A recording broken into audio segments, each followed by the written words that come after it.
Coming at you. I'm gonna put on my fedora because it's sweet, but that's not gonna work on the top of this thing. Anyway, I'm coming at you with a book recommendation. I'm really excited about this. I've been really interested in motivation and habits and why some people why we all do what we do and why some people are incredibly successful in getting into exercise and getting into weight loss and doing all those things and why other people struggle so much with it. So I'm going to come at you with The Power of Habits by a guy named Charles Duhigg. You need to check it out. It's great. I'm literally like 8 or 9 pages into it, and it's just completely opening up you know, just so many, so much of this aspect of habit, why we do what we do. So I want to cover real quickly about habits and good habits, bad habits, why they're there. First off, what a habit is, there was a study done in 2006 that basically found out or learned that we spend, 40% of our day doing habits, just 40%. Duke University research in 2006, 40% of our actions people performed each day weren't actual decisions, but habits. Think about that. 40% out of a 12-hour day, that's like 5 hours out of the day that you're just like running along on autopilot. So when you wake up in the morning and you got to go make that coffee, the running the water, the filling the coffee, the screwing the lid on, putting it on the stove, turning it on, boom, done. Habit. All right? And you're not really consciously thinking about it. The reason why you're not consciously thinking about it, why habits are there evolutionarily, is because they allow your brain to tone down some of that processing power, so it doesn't have to work as hard. That's much better for our body. We spend less energy. We can put that focus, because you only have a certain amount of focus at one particular time. We talked about that before. You can divert that focus to other things, which is why you can drive a car on a road that you've always done at a time that you always go, and be able to do something else. That's why some people like do their nails, right? Like while they're driving. Don't do that. I'm not recommending that at all. But that's why, so that you can put that focus to other things. Again, don't drive and do your nails at the same time, ladies. But 40%, 5 hours out of a 12-hour day, is there just habits. So we're not actually in control so much as we're just drumming along. Now, what's really, really important about that is a habit is a habit.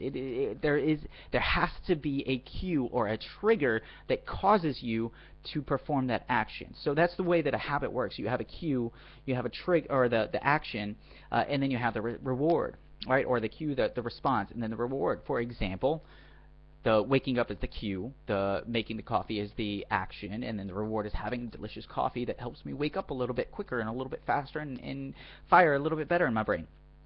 Right, we do that all throughout the day. Now, how do you change habits, and why should we change habits?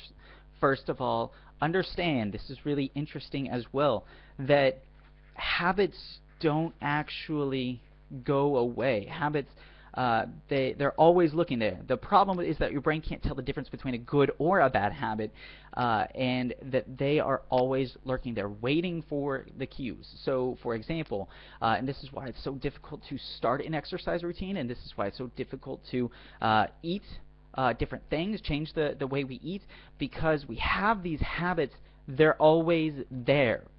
What we need to do is create a different cue, or substitute the bad habit cue for a good habit cue.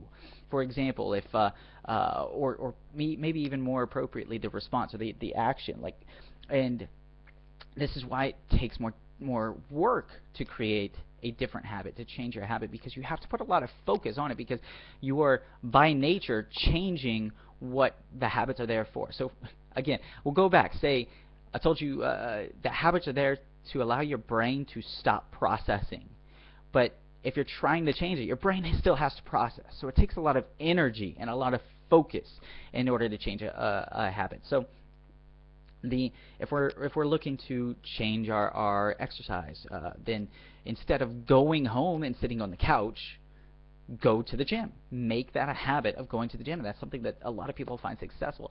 And the thing is you only need to start with consistently nailing one change. They find that it often will translate into all of these different little dominoes falling down that lead to the same or similar or the same spot. So starting to exercise will often lead to eating right, will often lead to quitting smoking, it will often lead to drinking less alcohol, it will often lead to drinking more water, it will often lead to all these different things. So how do you start on making that exercise a bigger habit? Every day you go to the gym, whether it's for 20 minutes or whether it's for 2 hours, I don't care what. You make it a habit. Like, that's just what you do. You schedule it into your day. Or your diet. That's what you go on. How do you make that easy? Well, that's where our 21-day detox plug, that's going to make it a ton easier to follow what you should be eating, right? Making it easy to follow those cues, follow those actions.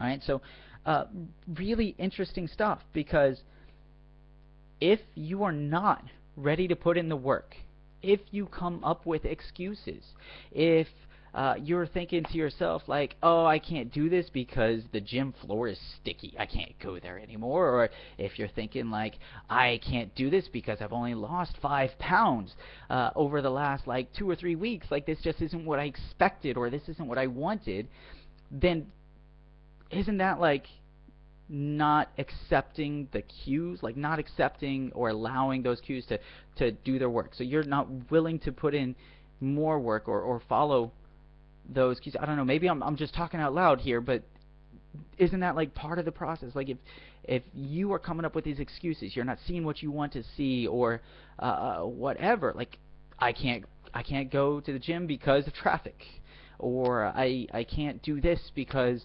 my kids don't eat vegetables, or what have you. Like, you're not willing to put forth the effort to change those bad habits. I guess that's what it really comes down to at 6 minutes and 58 seconds in. This is Coach Whitliff Fitness. Peace out.